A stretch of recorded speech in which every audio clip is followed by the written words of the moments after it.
Bom dia, pessoal. Daqui a pouco, vamos esperar a gente ter um quórum maior. Daqui uns minutos a gente começa, tá bom? Nós temos 10 pessoas na sala, vamos esperar chegar pelo menos a 18 ou 20.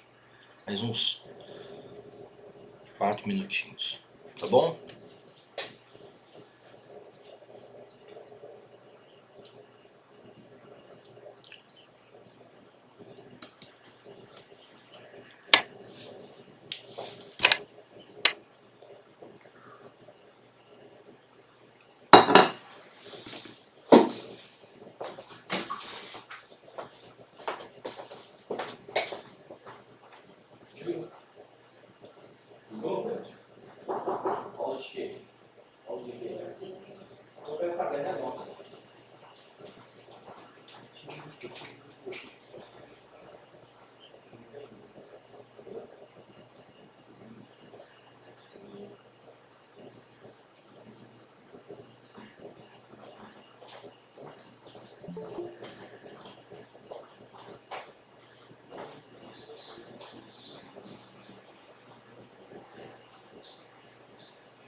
Bom, pessoal, bom dia. Podemos começar?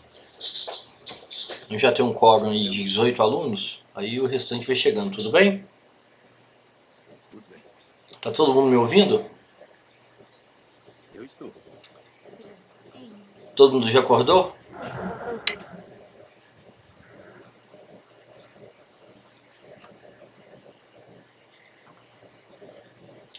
Então, retomando o calendário, né, o cronograma da disciplina, hoje no dia 14, a gente vai ver a primeira aula, a discussão dos textos, né, e da aula sobre a turismofobia.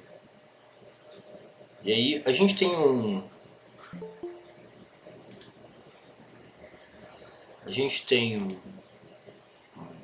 feriado na próxima, tem um próximo feriado segunda-feira, vocês sabem? Deixa eu só confirmar aqui no calendário com vocês.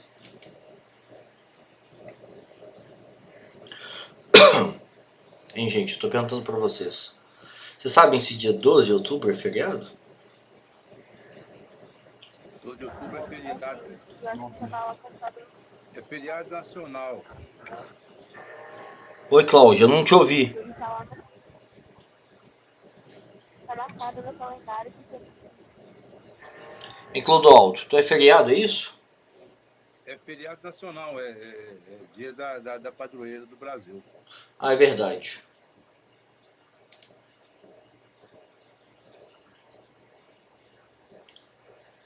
Mas a gente ainda tem 2 aulas antes. Isso, isso, Não, é. não. Eu tô querendo combinar com vocês, pra gente cumprir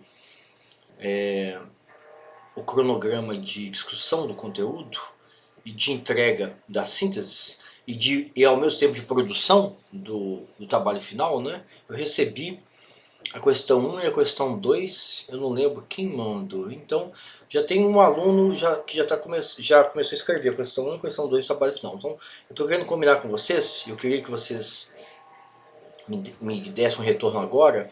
A gente teria aula hoje, a gente tem aula hoje sobre turismofobia, na próxima segunda, dia 21 de setembro, sobre turismo urbano, e na aula seguinte, no dia 28 de setembro, sobre turismo de realidade, né? Ou turismo de favela.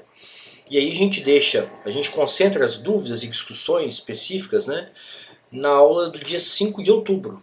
O que vocês acham? Que no dia 12 a gente respeita o calendário oficial, tem feriado, e no dia 19 e dia 26 a gente tira dúvidas sobre as questões do trabalho final. Vocês estão de acordo? Eu combino, concordo.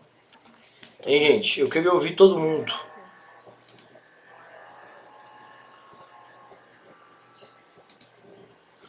Alice, você entendeu, Alice, a proposta?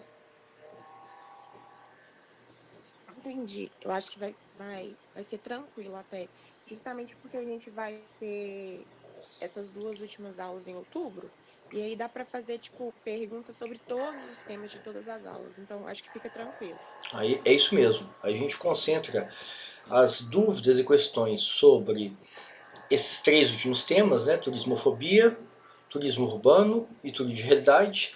E eu consigo também, eu vou me dedicar às dúvidas sobre o trabalho final, o trabalho que vocês têm. O trabalho que vocês estão fazendo, né? As dúvidas que vocês têm. Então vocês podem me enviar por e-mail, ou a gente pode discutir durante essas aulas. Durante essas aulas de 5 de outubro, 19 de outubro. Pode ser?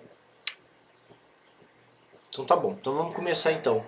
Então eu recebi os trabalhos, né? Eu dei retorno para todo mundo que me enviou. Faltou dar retorno para Marcela do Vale e para o Felipe. Não dei retorno para eles. Eles me enviaram de madrugada. Meia-noite o Felipe e a Marcela, 1h49 da manhã. Dedicação total, tá vendo, gente? Isso é exemplo de aluno, tá vendo? Podia ter mandado sexta, podia ter mandado quinta, mas é dedicação total. 1h da manhã, cadê a Marcela? Ela tá aí? Marcela do Vale, bom dia, Marcela. Tá acordada ou tá dormindo? Tô acordada. Então tá bom, você mandou o trabalho 1h da manhã, não foi? Foi. Dedicação total, tá vendo? O Felipe também, então vamos lá. Então, eu acho que todo mundo só mandou a síntese dos textos, não é isso? A síntese do texto 1 e do texto 2.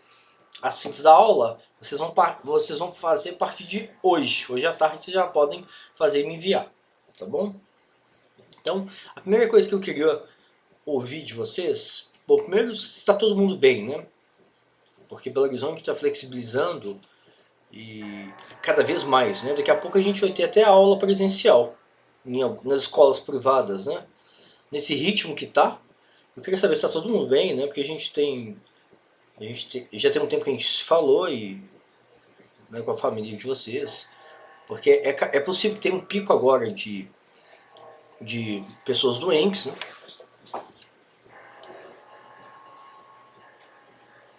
Hein, gente? Vocês foram afetados por essa flexibilização que a prefeitura está promovendo? Parece que é baseada num acompanhamento sério, né? Epidemiológico, mas isso pode ter um impacto na população, né?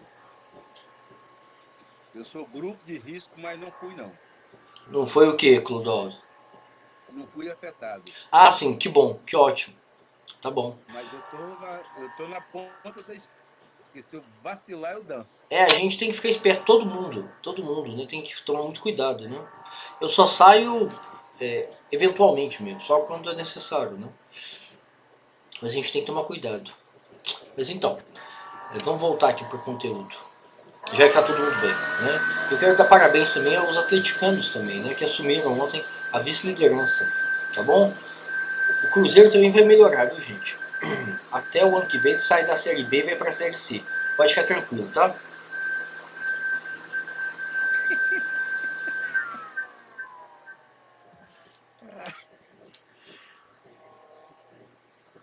Vai dar tudo certo pro Atlético e pro Cruzeiro. Ah, o América também tá ótimo, tá, gente? Só pra lembrar pros cruzeirenses que o América tá em segundo lugar na tabela, na Série B. E o Cruzeiro tá lá embaixo. Mas isso é passageiro. Vai durar no máximo 3 anos. Ai, eu não dou conta, não. Mas tem alegria maior no mundo do que rir do adversário? É difícil, né? Não, é a coisa melhor do mundo. Não inventaram nada melhor no mundo, não. Então vamos lá. Quem ri por último ri melhor. Isso é verdade, tá vendo? Por isso eu não gosto desses ditados, tá vendo? Eu falei um ditado popular e a Júlia me veio com um ditado mais verdadeiro ainda. Isso eu não vou nem... Agora eu parei, então. A gente não sabe quem que é o último? A gente não sabe quem que é o último? Não, mas você tem razão. Você tem razão. Agora, sobre o tema da aula, né? Vamos sair agora Na verdade, Vamos sair agora da situação futebolística, né, e da epidemiologia. São as duas coisas mais sérias que estão acontecendo no Brasil, né? É a pandemia, né, do Covid e o Cruzeiro Atlético. Então vamos voltar agora para a realidade do conteúdo da aula. Eu queria ouvir de vocês, primeiro em relação ao conceito, né? Vocês acham que esse conceito, o uso desse conceito é adequado? Você acha que esse conceito ele carrega algum estigma, assim? Porque existem vários conceitos na literatura para definir esse fenômeno, né? Vocês conseguiram identificar isso no texto ou em outros textos? Eu queria ouvir vocês em relação... Se a gente mantém... A Organização Mundial do Turismo, por exemplo, não usa o conceito de turismofobia. Ela usa um conceito mais técnico. Eu queria ouvir de vocês sobre essa discussão. Se a gente mantém o uso no trabalho final, ou seja, eu quero que vocês tenham uma compreensão crítica do conceito, né? Se vocês manterem o termo turismofobia no trabalho final, vocês têm que ter uma compreensão crítica dele. Tudo bem, pode manter, mas aí vocês têm que comparar com outros conceitos que podem descrever esse fenômeno, né? Como, por exemplo, o conceito de overturismo, né? De saturação turística, né? Eu queria ouvir vocês em relação a isso.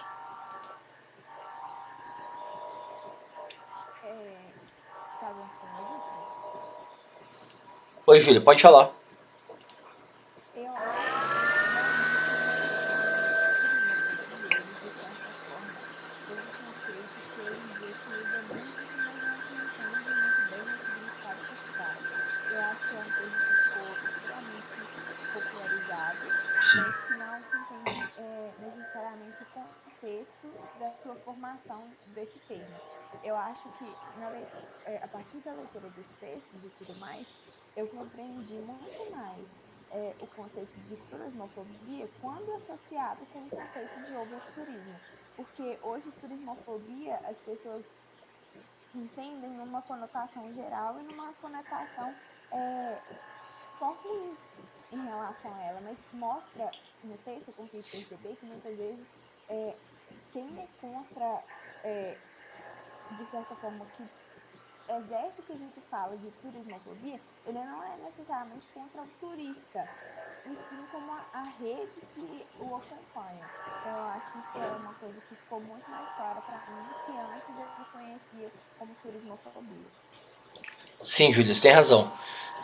Na verdade, esse conceito ele foi cunhado pela imprensa, né? Então é um conceito midiático. E aí ele tem toda uma carga de animosidade, né? A imprensa espanhola espanhola de outros países, né? A mídia colocou uma carga de animosidade. Então a Organização Mundial do Turismo abandonou isso e usa o conceito de overturismo.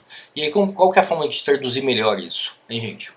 Qual que vocês acham que é o termo que faz uma descrição mais objetiva, mais técnica desse fenômeno, né? Saturação turística. Isso, né? Mas eu queria ouvir mais. A Alice, Ana Luísa, Ana Rodrigues. Queria ouvir mais sobre essa discussão. Vocês preferem manter esse conceito ou substituí-lo? Mantém turismofobia ou substituir?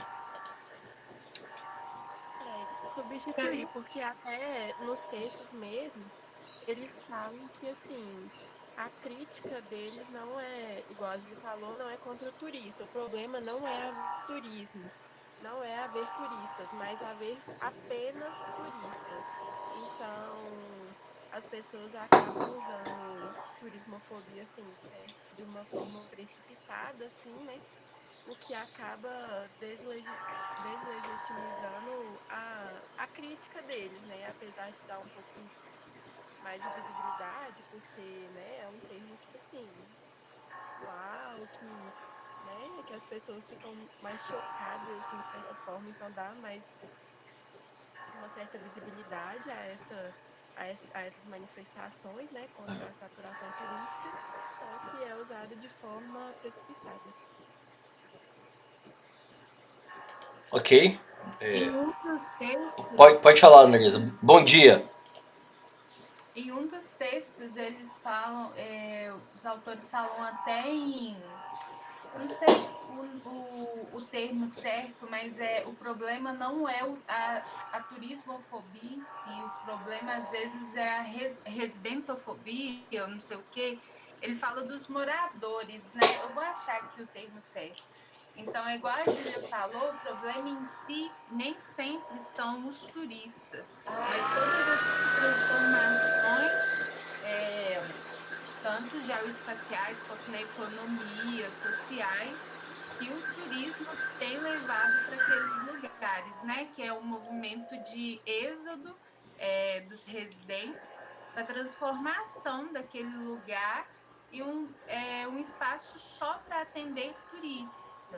Né? Então, eu achei interessante que no texto, nos dois, falam que as mudanças no comércio não são para atender populações residentes. Por exemplo, você não tem um supermercado para suprir as necessidades do dia a dia, mas você tem boutiques, você tem lojinhas de enfeite, tudo voltado para comércio turístico, né?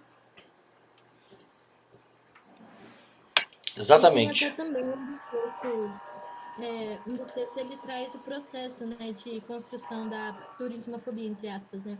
Que, tipo, inicialmente a primeira fase eles colocam, eu acho que é... Ai, como que é o nome? Eu acho que é euforia. Que os turistas, na verdade, são muito bem-vindos e os anfitriões, eles têm certo prazer até em receber esse fluxo turístico e tudo mais.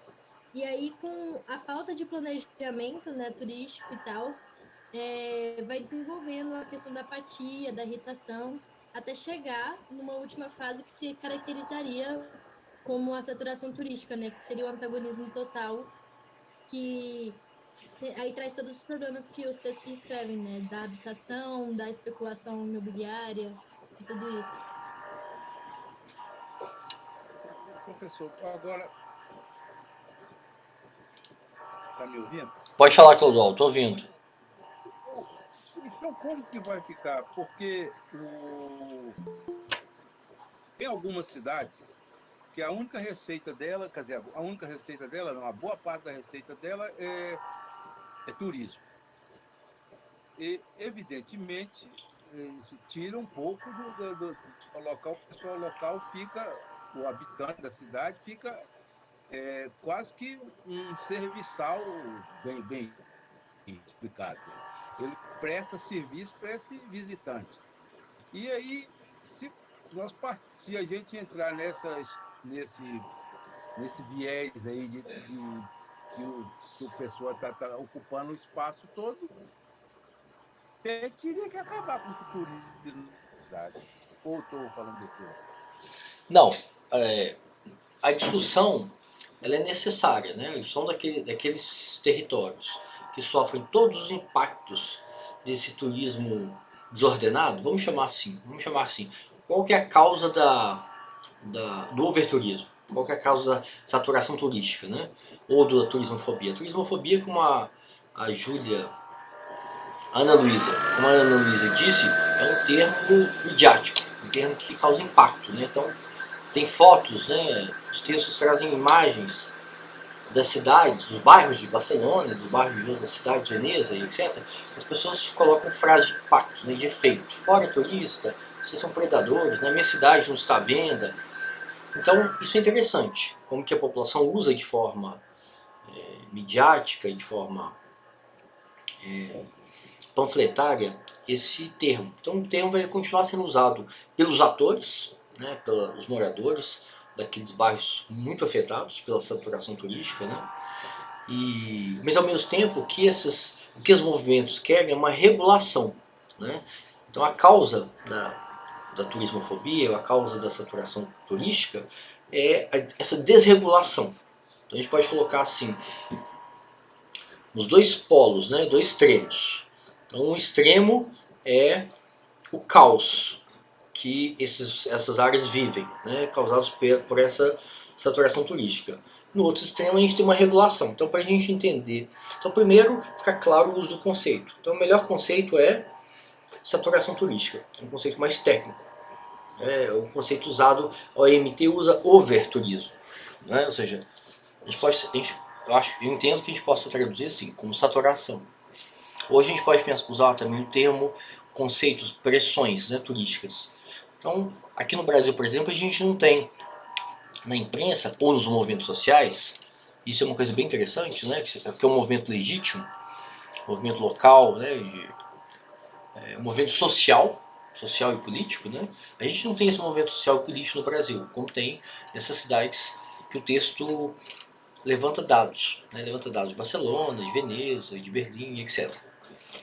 Mas a gente tem essas pressões turísticas, a gente tem essa saturação, tem um impacto disso, né? Então a gente pode pegar para entender o fenômeno, a gente pode pegar no extremo esses casos, são os casos que mais sofrem os impactos do overturismo, né? São as cidades europeias, e no outro extremo, para entender, para a gente ter uma compreensão global, né, e crítica desse fenômeno, a gente pega no outro extremo Fernando de Noronha, por exemplo, ou outro território que é extremamente dependente do turismo, é isso que o Clodoaldo falou, é interessante porque os territórios, a economia local acaba ficando refém, ficando completamente dependente do turismo, né? O que os economistas chamam de monocultura. Então o turismo passa a ser o único setor, a única cadeia produtiva que emprega, que gera riqueza naquele território. Então, de um lado você tem essa monocultura, que o Clodoaldo chamou atenção. Então isso não vai acabar, o turismo de massa não vai acabar, Clodoaldo. O que aconteceu agora é uma interrupção a Alice está falando de Caldas Novas, né? Então a gente tem que estudar, tem que levantar a literatura. Eu não conheço o caso de Caldas Novas, Alice, mas eu conheço o caso de Fernando de Noronha, por exemplo, que há uma regulação, há um controle. Um controle, bom, é o que eu li na literatura, né? Claro que a gente tem que pegar pesquisas mais recentes. Então existe uma regulação, um controle muito grande sobre os turistas. O número de pessoas, o número de dias que você pode ficar lá. É um turismo caro, né? Os turistas são sobretaxados, né? Você paga uma taxa de permanência. Então é interessante para a gente entender esse extremo, que é o turismo desregulado. Não sei se a Alice quer dizer, Caldas Novas está aqui nesse extremo, né? O turismo desregulado. E Fernando de Noronha está no outro extremo, que há uma política pública rígida, né? Que controla o número de visitantes, o número de turistas, o tempo que eles vão ficar lá e etc. Então é interessante a gente, quando vocês forem discutir com exemplos no trabalho final, vocês buscarem essa oposição, né? Hein, gente, vocês querem falar? Vocês conseguem trazer algum exemplo para mim? Algum exemplo para a gente pensar junto aqui? O que seria um turismo regulado? O que se opõe a esse turismo, a esse overturismo, né? Mas pode falar, Alice. Eu acho que é o planejamento turístico mesmo. Tipo, é ele que vai fazer toda a diferença. Porque no texto 2, ele cita que a definição de turismofobia nem sempre vai ser a quantidade de turistas. Vai depender da visão que o cidadão local vai ter. Só que no texto 1, fala que no centro histórico de Veneza, a aglomeração turística ali é muito, muito grande. E compara com outros pontos turísticos da Europa, que tem essa aglomeração muito grande, enquanto a Europa, com outros lugares incríveis e muito bonitos, não tem essa movimentação turística.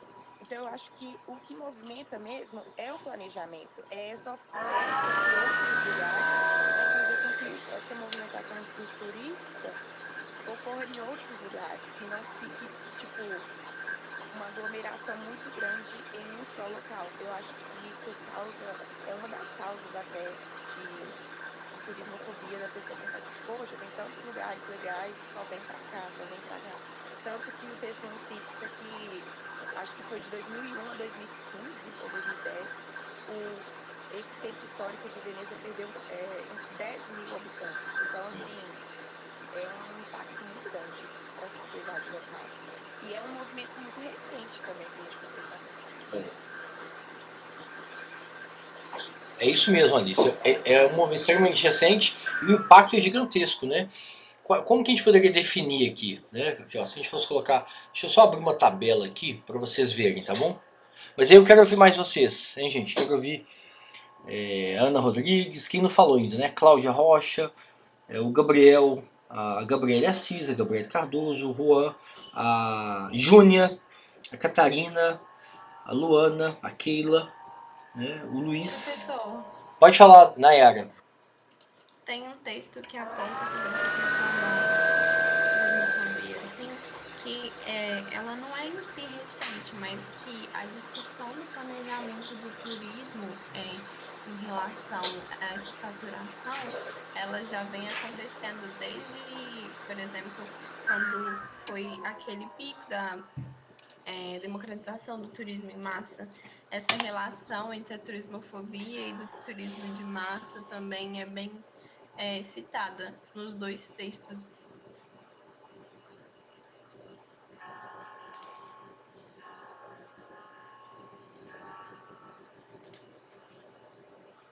E Nayara, você está falando que o fenômeno não é recente, você está falando que a discussão que é recente, né? É isso. Sim, você tem razão. Isso. O texto aponta que os palcos públicos em si, que são recentes, tipo, levar isso a público, levar a questão midiática, tanto que, igual as meninas falaram, a turismofobia é um termo mais impactante, mais usado pela mídia em si, que é o que tem tido mais voz quanto aos outros. Sim, sim, exatamente. Então, quando vocês forem usar nos textos, vocês têm que fazer essa diferenciação. Se vocês optarem por um termo técnico, né, saturação turística ou pressões turísticas, e opor ele à turismofobia, que é um termo midiático, né? A turismofobia ela carrega uma carga de antiturismo, uma carga de um certo desprezo, uma certa animosidade com os turistas, né, ou com os serviços, né, com a cadeia de trabalhadores e de serviços do turismo, né. Então é interessante vocês fazerem essa diferenciação. Né? E a gente pensar no caso brasileiro, por exemplo. Se aqui no Brasil a gente não tem esse fenômeno que esses movimentos sociais se mobilizam para pressionar o setor turístico, né, e a prefeitura e o poder público, né, para regular, para aumentar a regulação, né, para não deixar completamente desregulado.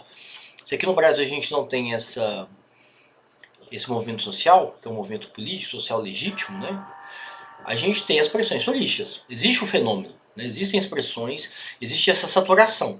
Né, então é interessante também vocês discutirem no trabalho final algum exemplo, né? Um exemplo, um texto que vocês acham, uma pesquisa, né? Sobre Campos do Jordão, ou Tiradentes, ou Alice falou Caldas Novas, eu não conheço Caldas Novas, né? Eu já vi texto sobre, ou um caso oposto, né? Que é o caso de Fernando de Noronha, né? Que existe uma regulação rígida e um custo alto, né? Muitas vezes um dos efeitos perversos de você aumentar a regulação é que você encarece o acesso, né? Então isso é uma coisa interessante. A gente tem um paradoxo aí, né? Como manter a democratização do turismo, né? Permitir que as pessoas conheçam e se desloquem e tenham usufruam daquela experiência turística, né? Mesmo que a gente possa considerar essa experiência esvaziada ou uma experiência padronizada, né? Porque essa discussão ela é permanente. Mas ao mesmo tempo você não restringir, porque se você restringe, você acaba aumentando o custo para as pessoas e você diminui o grau de democratização do acesso, né? Então isso é uma coisa bem interessante para vocês tocarem nesse paradoxo, né? Professor, No texto de agitação social e turismofobia, fala que o turismo de luxo, né, é um dos 5D. E ele é justamente aumentar os preços. O que é 5D? Explica para a turma, Andresa, por favor. Aí os 5D são estratégias para fazer essa redistribuição. É um planejamento, né? Para evitar o turismo, para não saturar os lugares. E aí ele envolve o ajuste sazonal, o descongestionamento, descentralização, diversificação e o turismo de luxo. O turismo de luxo ele é para aumentar os preços, né, e para, consequentemente, elitizar o acesso. Quando elitiza o acesso, diminui a demanda naquele lugar. A diversificação das atividades turísticas, ela envolve fugir à regra, né? Igual, por exemplo, Ibiza e verão. Então, o problema de Ibiza é uma superlotação das praias durante o verão. Então, e no inverno, no outono, um esvaziamento. Então, aí a ideia é ofertar outras atividades turísticas que envolvem cultura, né? Para ter outro movimento durante outras estações. E aí fala que isso pode ser muito ilusório, né? O próprio texto chama a atenção que isso pode ser umas soluções que só transferem o lugar para um outro, né? O problema de um lugar para o outro. Eu achei interessante essa autocrítica que ele faz essa própria proposta, né? E realmente, igual você falou da questão do turismo de luxo, é uma aversão à democratização, né? Do turismo, você vai estar ali elitizando o espaço. Mas agora, Frederico, eu tinha começado a falar sobre o texto que ele fala que não necessariamente o termo a ser usado é turismofobia, porque na verdade às vezes as pessoas não têm nem medo do turista. Ela tem uma superestima, a residentofilia, que é o termo que ele usa, que está lá na página 6. Vou até copiar aqui para vocês para mandar. E que isso daí é no texto Tendências Globais e Contextos Locais. E aí ele fala assim que a resposta à pressão turística, as respostas são ocorrendo em diferentes centros urbanos, são baseados em reivindicações baseadas na reafirmação e cuidado da comunidade residente. Ou seja, os movimentos, ele muitas das vezes não é para retirar o turista dali, mas ele é para manter os residentes ali. É a dinâmica da cidade, né? Para ela não ser apenas um espaço privatizado, né? Que ele cita até a questão de neoliberalismo das cidades, né? Do espaço geográfico como produto para o capitalismo. Andresa, essa discussão é muito interessante, né? Aqui em Belo Horizonte, por exemplo, a gente tem um caso específico, eu não sei se vocês conhecem, se vocês têm informação, já leram, né, sobre Santa Teresa. Santa Teresa é um bairro de classe média, né, média alta, bem localizado na região centro-sul, né, um bairro pericentral. E que É leste, professor? Oi? É leste. Mas é colado na centro-sul, colado, é um bairro pericentral, né? Você vai a pé pro centro. Quem mora em Santa Teresa consegue ir a pé. E consegue ir a pé ou não? Eu tô confundindo. consegue. É, Consegue, fica consegue, lotado, é. Belo Brandão. Então, você vai a pé, por exemplo, pro shopping, aquele shopping grandão que tem lá perto, né? O Boulevard. Mas, Ali vai até rolando, professor. aí a questão é o seguinte, a questão é que existe toda uma discussão em Belo Horizonte sobre esse movimento social que é legítimo, né, um movimento social político do Santa Teresa, de impedir a gentrificação, impedir a especulação imobiliária no bairro, que é um movimento absolutamente legítimo, um movimento social e político.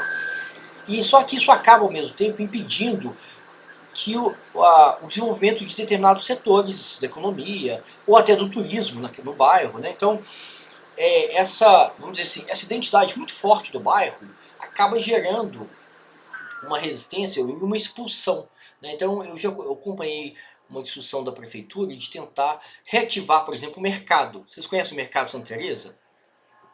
É um espaço grande, né? É um mercado antigo, né? Mercado que está fechado. Agora ele só tem uma feirinha final de semana, né? Então já teve várias propostas da prefeitura de reativar com um movimento grande, né? Ou seja, um investimento ali, porque aquele é um espaço público, né? Eu imagino que seja um espaço público da prefeitura, e aí você gerar, né? Você vai aumentar o emprego, você vai aumentar a renda, claro que você vai aumentar a circulação no bairro, você vai atrair visitante, vai atrair turista, e etc. E ao mesmo tempo, essa resistência, essa identidade muito forte do bairro impede. Então você tem um confronto aí, um conflito político, né, entre essa identidade muito rígida do bairro, né, que rejeita todo tipo de investimento e fluxo, aumento de fluxo, né, de moradores, de transeuntes, de turistas do bairro, né. Então, tem um dos textos que comenta isso, né, como que essa identidade muito forte desses movimentos sociais acabam usando o turismo como bode expiatório, né? Então o turismo é o problema, né? Na verdade existem vários problemas. Todos os bairros, todas as cidades do mundo têm problemas de transporte, de custo de vida, de má gestão do recurso público, né? Ou seja, é um problema universal, né?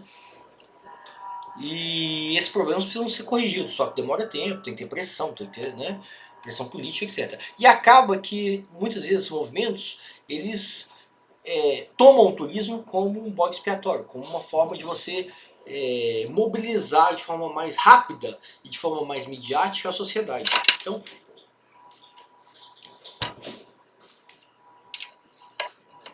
eu achei interessante essa discussão também, né? E aí eu pensei no caso Santa Teresa. Vocês conhecem essa discussão aqui para Belo Horizonte sobre Santa Teresa? Eu conheço. E eu digo que tem presidente da Associação de Cachaça, que funciona lá dentro do Espaço Santa Teresa.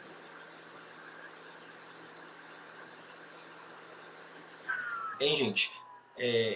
Que funciona dentro do mercado, Clodoaldo, é isso? Funciona dentro do mercado. Entendi. Mas lá tá fechado, né? Lá... Oi, pode falar. Eu já vi já várias discussões sobre Santa Teresa, né? Ele é um bairro muito pauta, assim, né? A questão principalmente arquitetônica também, desse regulamento. Do patrimônio, né? Do patrimônio. O patrimônio tombou, né? Grande parte do bairro é tombada, né? Sim, e aí os moradores enfrentando um grande problema agora por causa desses grandes comércios, né? A Araújo descaracterizando, a prefeitura abrindo muito brecha, né, para esses grandes empreendimentos e regrando muito as ações dos próprios moradores com a fachada das casas deles, enfim. Eu acho que eu acho que todo esse movimento comunitário lá dos moradores em relação a Santa Teresa é muito contra essa questão de gentrificação também, sabe? Porque enquanto eu vejo... Especulação imobiliária. Isso, porque enquanto eu vejo muitos moradores tradicionais, muito firmes contra até mesmo o carnaval lá, que geralmente são os moradores mais velhos, mais idosos, eu lembro que eu fazia estágio de ensino superior lá na Regional Leste da Prefeitura.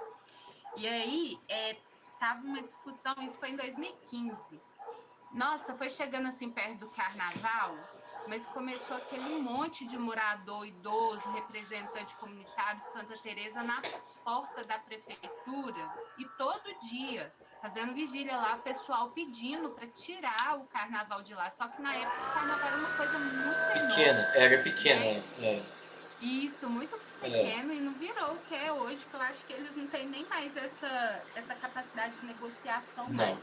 E aí eu acho que tudo lá, e tem esse equilíbrio, né? Enquanto tem os mais conservadores, tem também algumas ações comunitárias que vão falar, olha, a gente tem que usar, né, os espaços do bairro, que isso daí, querendo ou não, tá rodando a economia local, girando a economia local, e eu acho que também tá levando muito o olhar do planejamento da prefeitura como não se levava antes, sabe? Então eu acho que isso o texto também aborda, que fala assim que o turismo, quando ele começa a dar um boom, a tendência é de ter uma associação política junto, né? Ações políticas para tentar fazer esse planejamento para ele não acontecer de forma desordenada. E aí, quando ele começa a falar sobre política e turismo, eu achei muito interessante, porque pega justamente essa coisa de regulamentação econômica e também de tentar resolver problemas de moradores, mas o texto aborda que nem sempre essas ações são voltadas para resolver os problemas dos moradores, né? Muitas das vezes é só mesmo para tentar fazer uma regulamentação econômica com o mínimo de impacto, né? Vocês viram essa figura que eu coloquei? Eu coloquei essa figura agora, tá todo mundo vendo? Os condicionantes do turismo, Se você saturação. puder aumentar um pouquinho, por favor. Vou aumentar, só um minutinho.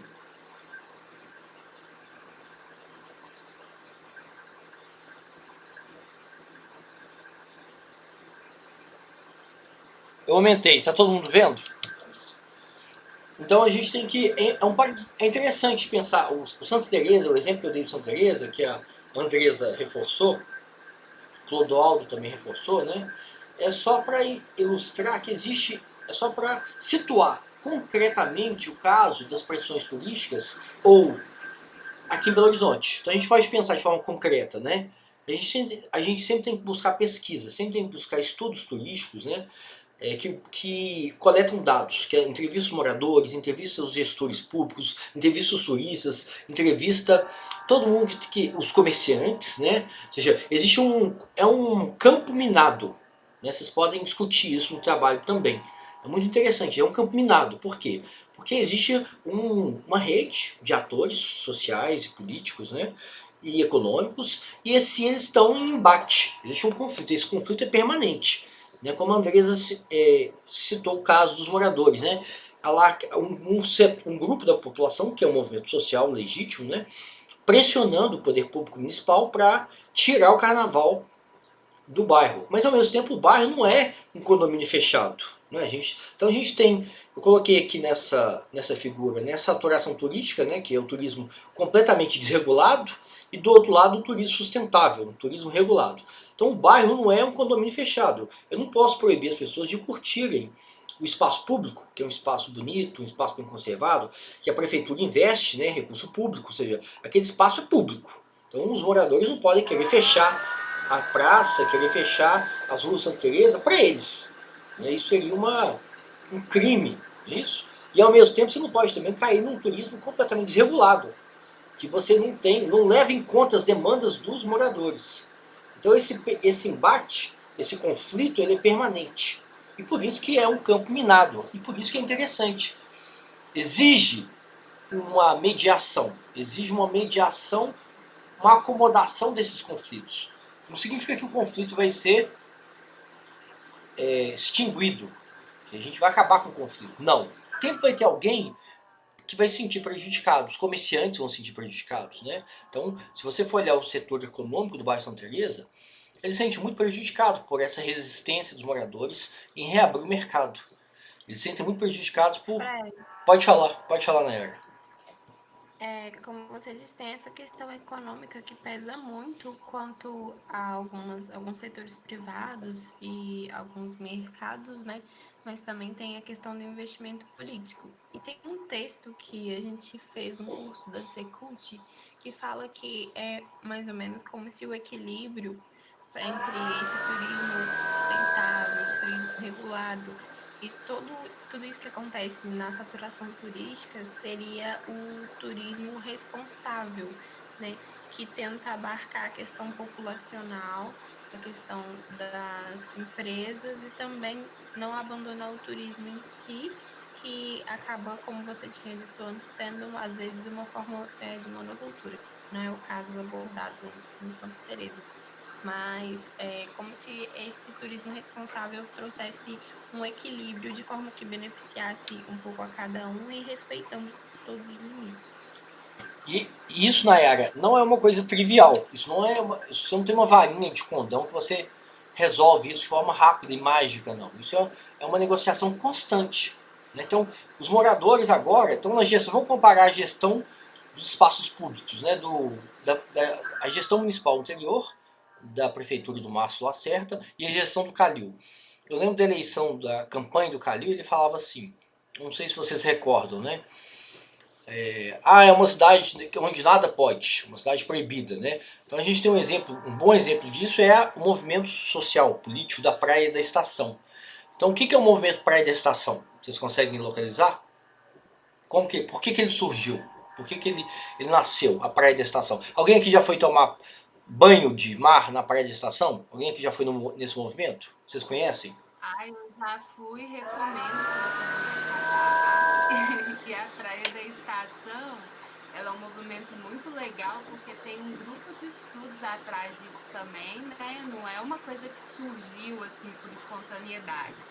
É até da UFMG mesmo, são pesquisadores da história e eu acho que tem arquitetura também, enfim. E essa proposta surgiu também com o Fora Lacerda, né? Que é sobre a utilização dos espaços públicos, né? Isso. Aí veio também o Catraca Livre. Mas por que ele surgiu? O que a prefeitura tentou fazer que gerou essa reação social? Foi tirar os chafarizes, né, da Praça da Estação para evitar os moradores de rua e estava começando certa concentração no verão de algumas pessoas indo lá e tomando banho. Só que isso é interessante porque a gente tem um aspecto cultural e a própria arquitetura cria isso, né, de afastar as pessoas do convívio social nos espaços públicos. Então, a Praça da Estação ela foi criada como lugar de passagem, não tem nenhum banco para você sentar lá, nem no ponto de ônibus. E quando eles identificaram que o chafariz estava virando um lugar de concentração, eles cortaram o chafariz. E aí, não, e é uma cultura europeia, né, de ocupação das praças, de local de encontro. É muito comum a gente ver europeu fazendo piquenique em praças, né? E aí esses grupos de pesquisa começaram a fazer movimentações, né, sociais para incentivar a ocupação e os usos dos espaços públicos em Belo Horizonte. É isso mesmo. Então, o exemplo da Praia da Estação é um exemplo muito interessante, porque que a gente pode estudar, né? Existe uma produção, monografia, dissertação, estudos da academia sobre isso. Por quê? Porque foi um excesso de regulação. Então a gente pegou o extremo oposto aqui, ó. A prefeitura e gestão do Márcio Lacerda falou assim, não, ele forçou demais para cá esse extremo, né? Houve uma pressão da gestão do Museu de Artes e Ofícios, né? Que é um museu privado, mas que tem recurso público também, de restringir, né, o uso daquele espaço do entorno do museu, né, o uso daquela esplanada da Praça da Estação. né? Então a prefeitura, a gestão do Márcio Lacerda assumiu essa demanda do museu e aumentou demais a regulação. Então ficou muito regulado, né? Quase um regime ditatorial, né? Ou seja, restringir, proibir o espaço, o uso do espaço público, etc, etc, etc. Então, qual foi a reação da sociedade civil? Né? Foi um movimento espontâneo, depois foi acompanhado de outros equipamentos e grupos culturais da cidade, né? E aí é um movimento extremamente legítimo, né? De que não, se você regula demais o espaço público, você mata o espaço público. Então, olha que interessante o lobby, né? Esse conflito. O equipamento cultural mais importante, um dos equipamentos culturais mais importantes, não, o equipamento cultural mais importante da região, que é o SPA, aquele museu de arte e ofício, evitando, querendo restringir a ocupação do público. Ou seja, parece uma contradição, né? E aí a prefeitura encampou isso. Bom, vamos atender a demanda desse equipamento. Aí a sociedade civil, não. Você não pode regular demais. Se você regular demais, você mata. Qual que é o sentido de um espaço público? É as pessoas atribuírem sentido àquele espaço público, se apropriarem, usarem, né? Como a Andresa falou, tem que ter banco, tem que ter uma área de sombra, tem que ter uma área, tem que ter algum serviço ali. Gente, você tem que admitir ali que tem camelô, que as pessoas precisam comprar água, precisam comprar cerveja, precisam, né? Ali é uma área muito quente e pode ter música, e depois começou a ter música, começou a ter show. Então, uma das campanhas do atual prefeito, da atual gestão foi essa, né? A cidade que nada pode. Um dos slogans dele, eu lembro disso assim, a cidade que nada pode. Né? Então ele estava se referindo ao Márcio Lacerda. Aí ele falou assim, não, agora pode. Ele usou isso na campanha dele, foi um uso estratégico, né? A cidade que tudo pode. Então agora a gente tem um carnaval, que antes era um carnaval de bairro, né? Floresta, Santa Teresa, os bairros pericentrais, Zona Sul e os bairros periféricos. Agora é um carnaval de massa. Carnaval de 4 milhões de pessoas. Então você foi para o extremo da gestão do Márcio Lacerda, extremamente regular muito o espaço público, que é o caso da Praça da Estação, e teve uma reação legítima da sociedade, isso é muito interessante. Mostra que a sociedade brasileira não é tão barata, né? Não tem sangue de barata, não é tão morta, banana, né? Tão banana assim, mas ao mesmo tempo você teve um carnaval, você tem um crescimento, né? Um movimento em direção a um carnaval que daqui a alguns anos pode ficar desregulado. A gente pode ter esses impactos dessa saturação turística, esses impactos dessas pressões turísticas sobre a população. Aí a prefeitura vai ter que negociar, vai ter que mediar esse conflito. Né? Então isso é que é interessante no turismo. O turismo não é uma terra de fantasia, uma terra, né, que as pessoas, que reina a paz, a compreensão, né? Não é. A gente não deve romantizar o turismo. A gente deve ver o turismo como uma área de conflito, um campo minado. Você tem que acomodar muitos interesses, né? Mas pode falar, Luana. Não, o que eu tava falando que eu achei muito bacana, uma discussão do texto, que primeiro ele debate, né, tipo, sobre ser um conflito e uma área entre a instituição privada e a instituição pública, né? Mas o que eu achei muito bacana no texto é que, tipo, a turismofobia, ela torna-se tão exaustiva, assim, o turismo torna-se um problema tão grande que tudo vira, todos os problemas da cidade viram, tem a ver com turismo, tipo, pros habitantes. Mesmo que não tenha nada a ver, sabe? Tipo, na prática, realmente. Eu achei isso muito bacana. Assim. Vira uma espécie de bode expiatório, né? Isso, porque às vezes o problema é do transporte público e tal, mas aí pro habitante que tá tão exausto com isso, vai dizer que é problema do turismo, do turista que tá lá em excesso.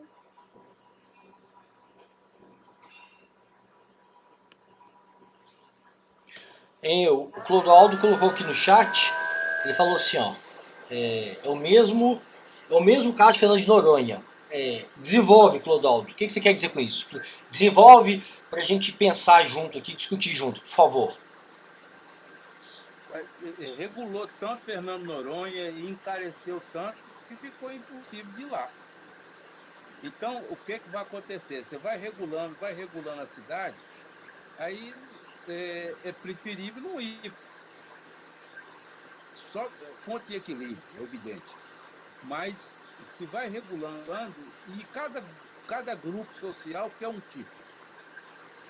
Pessoas por exemplo, as pessoas que têm deficiência, e mais isso, mais aquilo outro, não gosta que faça eventos com barulho. Já a turma mais nova quer mais é que faz barulho e Ou tudo quebra, mais. né? A gente tem o Galo ganha.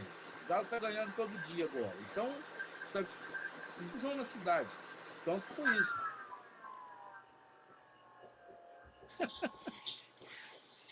Mas esse exemplo de Belo Horizonte, ou o exemplo de Fernando de Noronha, é interessante para a gente pensar que o turismo é um campo minado.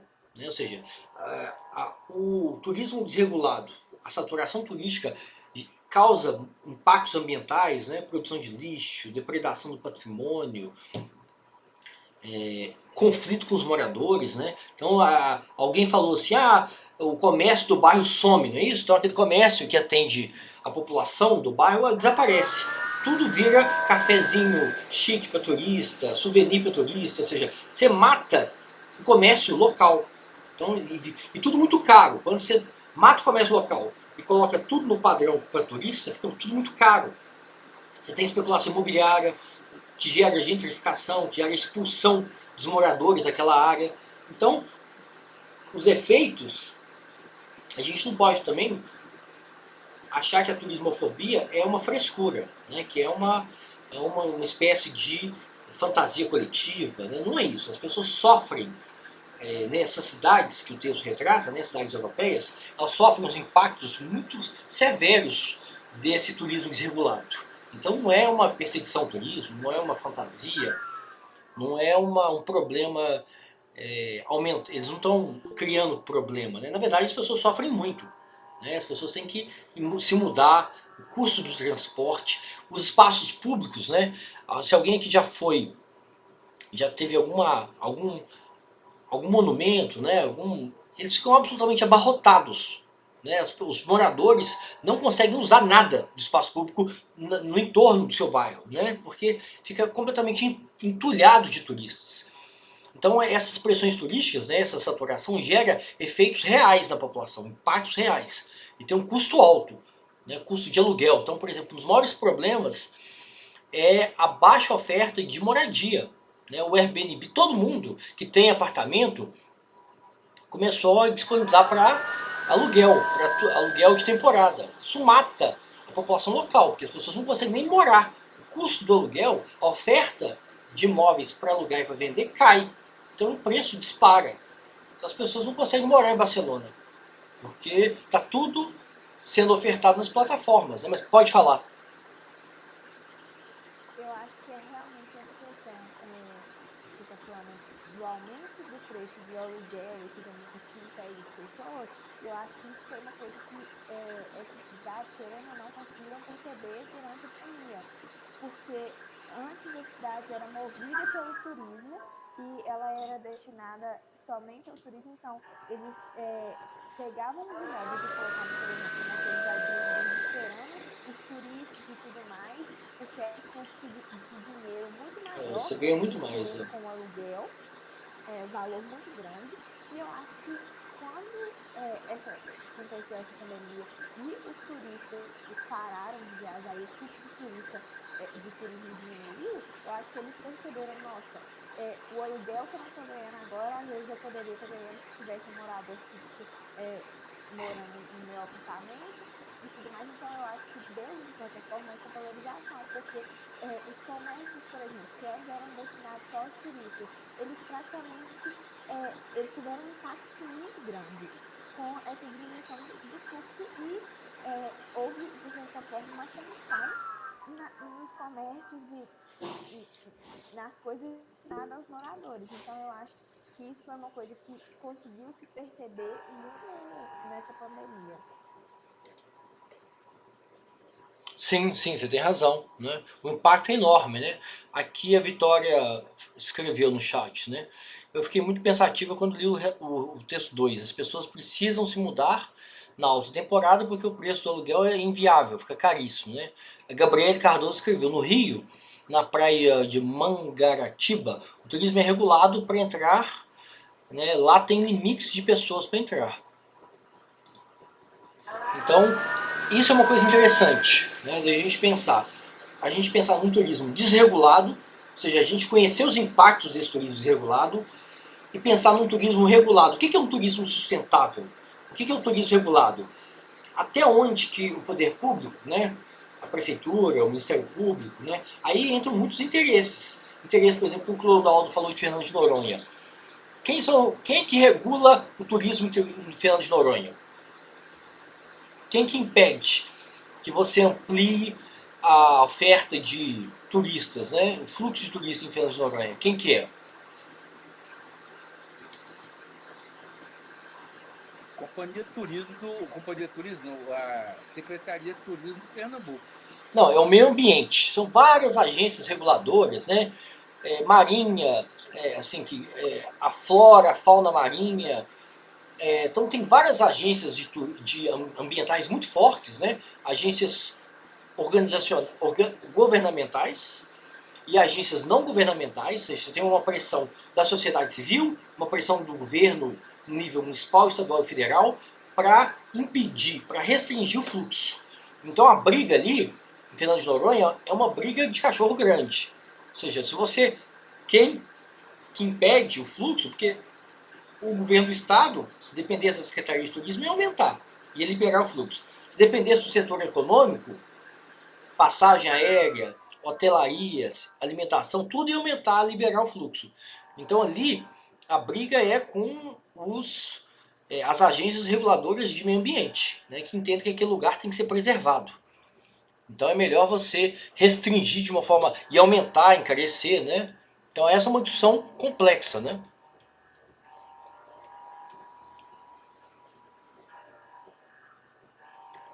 Mas todas as vezes, não forma de regular também, mas todas as vezes que regula pelo preço,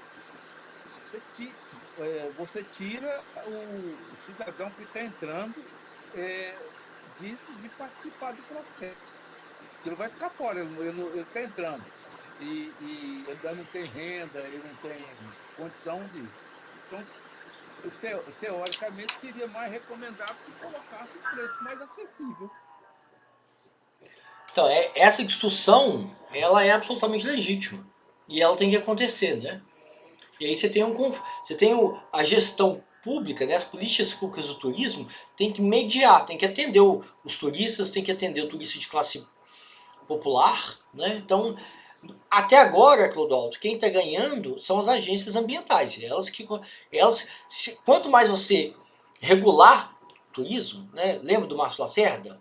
Querendo regular demais, querendo forçar demais, você acaba restringindo muito o fluxo. E isso, obviamente, encarece, claro, né? Então é interessante a gente pensar nessa discussão, sempre pensando em casos concretos no Brasil. Né? Tiradentes, Campos do Jordão, Belo Horizonte, Carnaval em Belo Horizonte, né? Como que você tem que...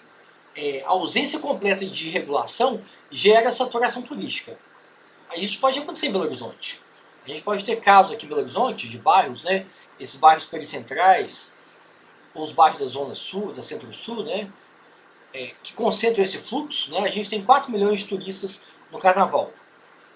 Esses 4 milhões não estão espalhados na cidade inteira, eles são concentrados, né, em alguns bairros. Então isso pode ter um impacto enorme na qualidade de vida da população.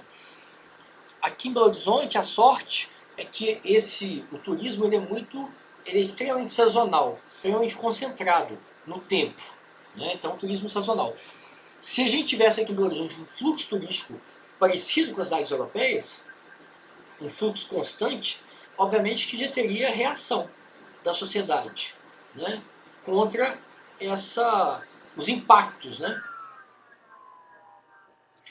Hein, gente, vamos pensar agora, antes da gente fazer o intervalo, né, daqui a pouco está o intervalo, vamos pensar agora, vamos situar essa discussão, vamos situar os impactos da saturação turística, os impactos da desregulação, da falta de políticas públicas, né, no nosso contexto, né, aqui em Belo Horizonte, em Minas Gerais, no Brasil. Porque essa discussão, eu não estou fazendo ela com vocês para vocês acharem que é um problema dos outros. Ah, não, isso é problema de quem mora em Veneza, né, problema de gente rica, de país rico. Isso não é verdade. Né? A regulação excessiva e a desregulação total tem impactos. Aqui em Belo Horizonte, em Ouro Preto, em Tiradentes, na Serra do Cipó agora. Vocês viram agora uma notícia, no final de semana chegou um ônibus lá, então, ou seja, é democratização do turismo. Chegou um ônibus e as pessoas foram curtir, após o isolamento, as cachoeiras, né, da Serra do Cipó. O problema é que foi todo mundo sem máscara. Ou seja, a regulação aí, a regulação sanitária ou a regulação ambiental, né, porque aí as pessoas geram lixo, depredam aquele ambiente, né, um ambiente natural. Então esse é um problema constante, permanente, para quem trabalha com turismo. Então eu queria ouvir vocês agora para a gente pensar casos concretos aqui, né, na nossa realidade. Frederico, eu acho que é muito complexo, né, essa questão da regulação do turismo, porque o que me parece, lendo os textos e aqui com a aula, é que, assim, quando flexibiliza muito, aí corre o risco de ter um boom. E quando não é tão sazonal igual aqui em Belo Horizonte, né? A gente tem uma concentração no carnaval, né?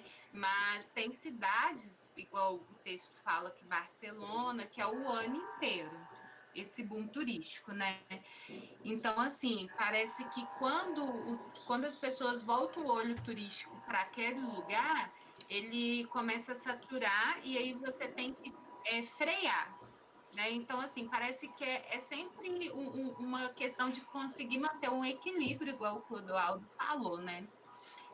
Eu vi um documentário que até sugere no artigo, que é Bye Bye Barcelona.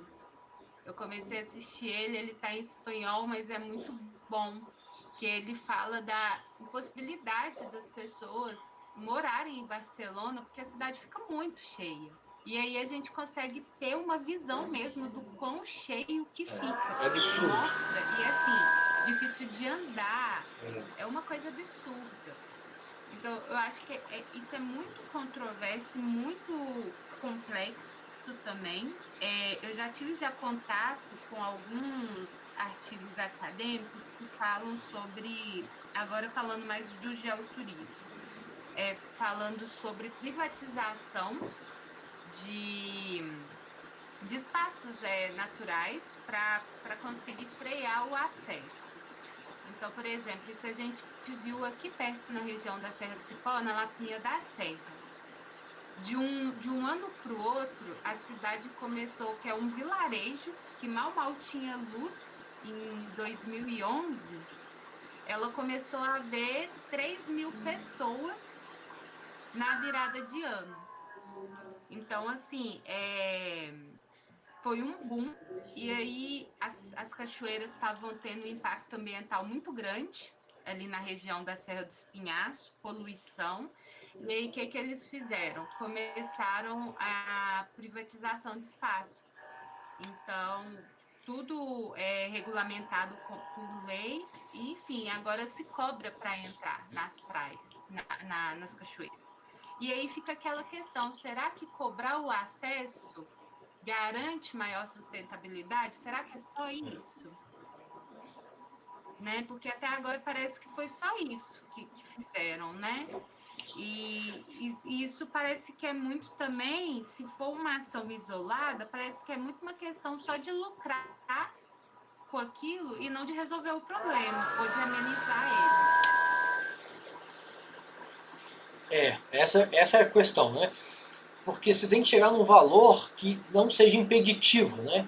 Primeiro que cobrar só pode ser só para taxar, só para aumentar a arrecadação municipal.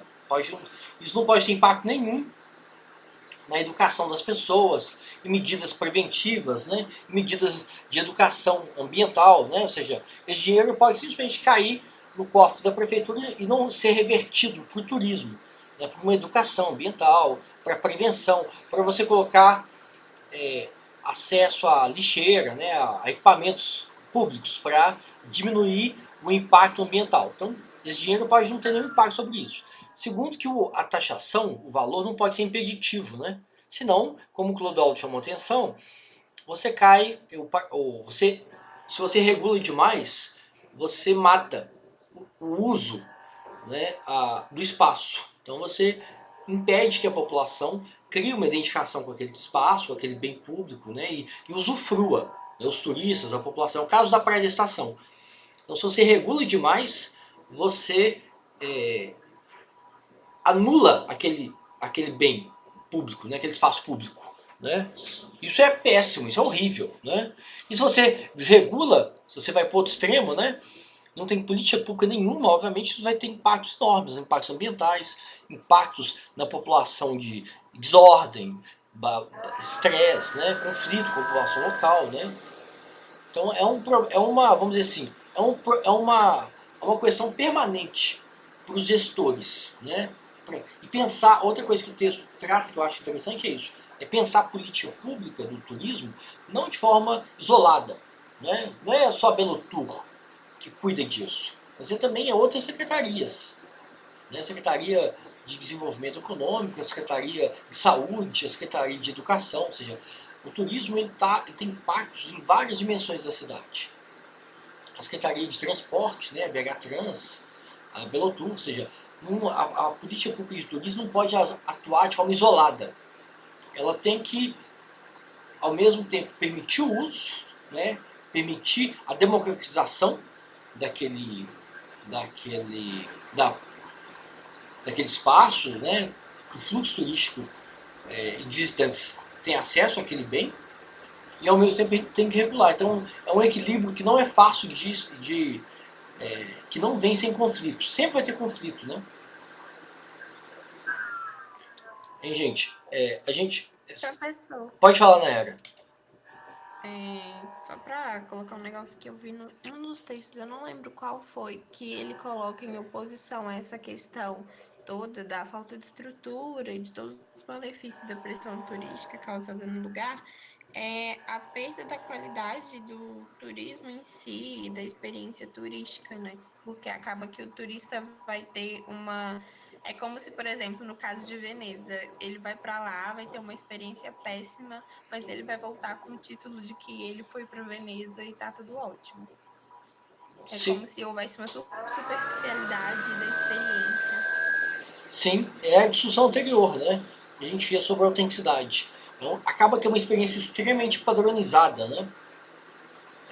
Então, por exemplo, um exemplo clássico disso, da bolha turística, né, são os cruzeiros. Vocês leram no texto sobre os cruzeiros? Como que o navio desce 1.000 pessoas, 1.000 turistas, né? E aí vão naqueles centros turísticos, vão naqueles atrativos que todo mundo vai, tira foto, faz selfie, compra um souvenir e volta para o navio. Ou seja, não tem nenhum tipo de interesse na cidade. Não há nenhuma interação com a população local. Então, muito dessa animosidade da população local é devido a essa falta de interação entre turistas e população local. Né? Então, as pessoas que moram veem aquela horda, aquele bando, né, de uma forma muito negativa, muita raiva, muita animosidade. Né?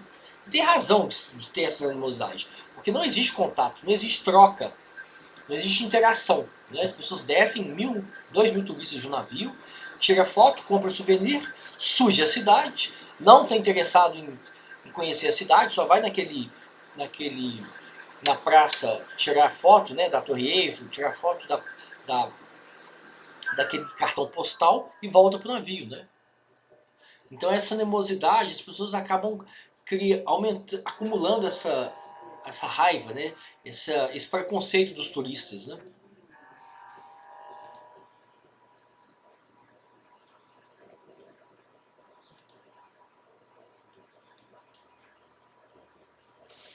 Hein, gente? Vocês querem falar mais algum ponto sobre essa questão ou a gente faz um intervalo agora, ok? Tem mais alguma questão que vocês querem discutir?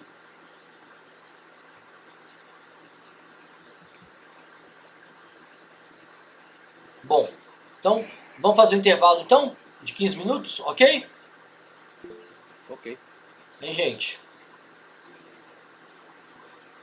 Aqui só um minutinho, só um minutinho, porque apareceu no chat aqui. Júlia, Fred, você pode discutir sobre os impactos da pandemia? Hein, Júlia? Como assim? O que você quer discutir? O que você acha que é interessante? Eu falo mais nesse quesito de como que a a pandemia, você acha que a pandemia vai alterar a questão da turismofobia? Você acha que vai ter alguma alteração em questão, tipo assim, de poderes públicos com isso depois da pandemia ou não? Você acha que vai ficar inalterado? Eu acho que a pandemia está obrigando o Estado, né, o poder público municipal, estadual e federal, a regular mais. Então a gente vai ter uma maior regulação, né? Então, por exemplo, no final de semana, aqui na Serra do Cipó, eu vi na imprensa, né, chegou ônibus lá com um monte de turista. Aí o sentido da reportagem era mostrar que as pessoas estavam sem máscara, estavam chegando todas juntas, né, sem nenhum tipo de distanciamento social, né? E aí, então o sentido é aquilo que o Clodoaldo chamou atenção, né? Esse aumento da regulação pode ter impacto no acesso, pode reduzir a democratização do espaço, né, desse espaço. Eu acho que o sentido vai ser esse, vai ser regular mais, ir para o extremo, né, e chegando no Márcio Lacerda, né? Porque agora a gente está, na gestão do Calil, a gente está no uso do espaço público menos regulado. Então, acho que o resultado da pandemia vai ser regular mais o uso dos espaços públicos, né? O que pode reduzir o fluxo turístico e impactar a democratização, né? É isso. Mas a gente retoma essa discussão após o intervalo, tá bom? Ok? Então a gente vai pro intervalo agora, tá bom? Ok. Então até mais, gente. Até mais.